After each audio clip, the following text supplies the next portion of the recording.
Chers amis de la famille Apicience francophone dans le monde, bonjour et bonsoir. Et bonne année 2025. J'imagine que la plupart d'entre vous passez du temps en famille pour fêter le début de la nouvelle année. Au Japon, les 3 premiers jours de l'année, qu'on appelle Shogatsu, on prend nos congés pour se rendre dans un sanctuaire Shinto pour prier la protection, la bonne santé et la prospérité du nouvel an. Je prie pour que cette nouvelle année sera une autre année pleine de joie, de progrès et d'illumination pour chacun, guidé par la lumière du Seigneur El Cantare. Chaque jour sera une nouvelle victoire qui sera inscrite dans l'archive de vos âmes. Disons merci au Seigneur en ce début de nouvelle année, parce que tout commence par la gratitude et tout finit avec la gratitude. Merci beaucoup, Seigneur. Aujourd'hui, je voudrais partager avec vous une parole du Seigneur, qui est la suivante. Avoir son rêve signifie concevoir le meilleur dessein pour sa vie. Pour construire une maison, les charpentiers, en se référant au plan élaboré par un architecte, se chargent des tâches concrètes. Mais c'est vous, l'architecte de votre vie. C'est une citation du livre La loi du soleil. C'est un livre qu'il faut absolument avoir dans les rayons de sa maison. Si jamais ce n'est pas fait, n'attendez pas un seul instant pour vous procurer ce livre. En ce début de la nouvelle année, j'incite chacun à songer à votre rêve.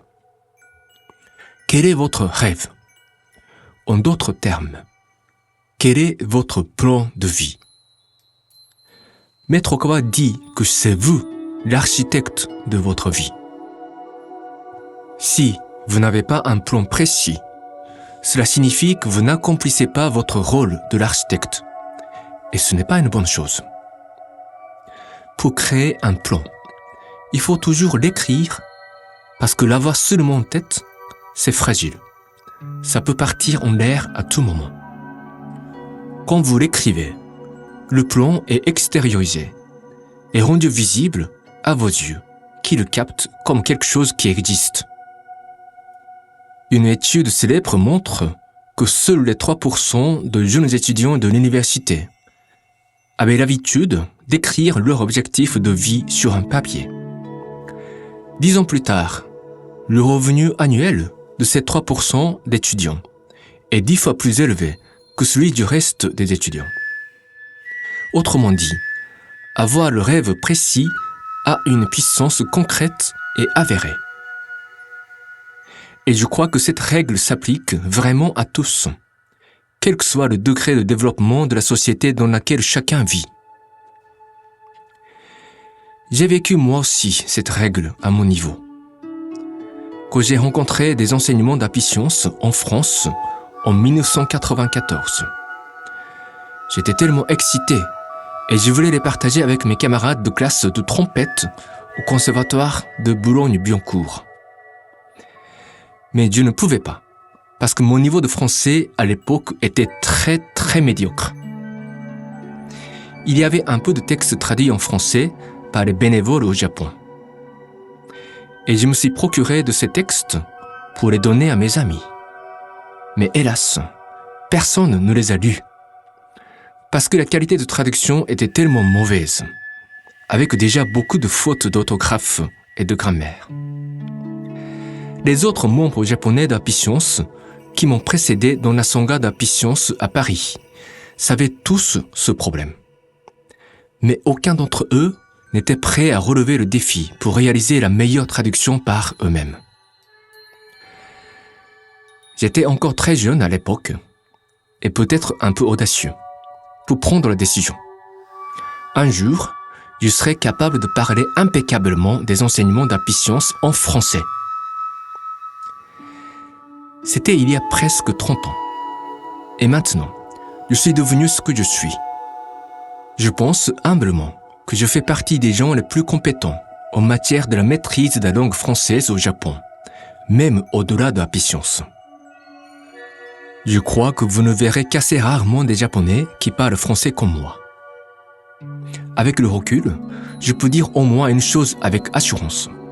Cette vision de moi, capable de transmettre les enseignements de Maître Okawa dans un français bien maîtrisé, ne m'a jamais quitté pendant 30 ans. J'avais d'autres visions de la vie que j'ai laissées tomber entre-temps. Mais celle-là, je l'avais toujours gardée à l'esprit, quelles que soient les circonstances de ma vie, parce qu'après tout, elle était intimement associée à ma mission, à ma raison d'être. Maître Okawa nous dit toujours que nous sommes ce que nous pensons, que nous sommes nos pensées. J'ai vécu que c'était vrai. Notre enjeu est de comprendre vraiment ce que sont nos pensées. Il est en effet difficile de savoir comment fonctionnent nos pensées. C'est la raison pour laquelle nous devons nous y entraîner, grâce à la pratique régulière de l'autoréflexion. L'autoréflexion n'est pas simplement une méthode de rectifier nos erreurs. C'est pour connaître ce que nous sommes, pour demeurer à nouveau ce que nous sommes censés être.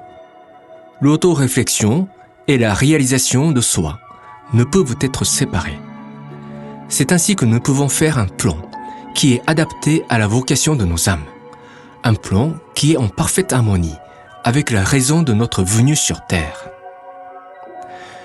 Pendant ces 30 ans, j'avoue que j'ai fait beaucoup de plans dans le cadre de mon apprentissage au sein d'Apicience. Et comme je suis un être immature, j'ai commis d'innombrables erreurs dans l'élaboration de mes plans, qui n'étaient sans doute pas adaptés à ce que je dois être. Je ne pouvais pas le comprendre avant de vivre les échecs. Mais je ne regrette pas d'avoir au moins tenté. Mes échecs sont aussi les trésors de vie, qui m'apprennent ce que je ne devais pas faire pour me réaliser véritablement.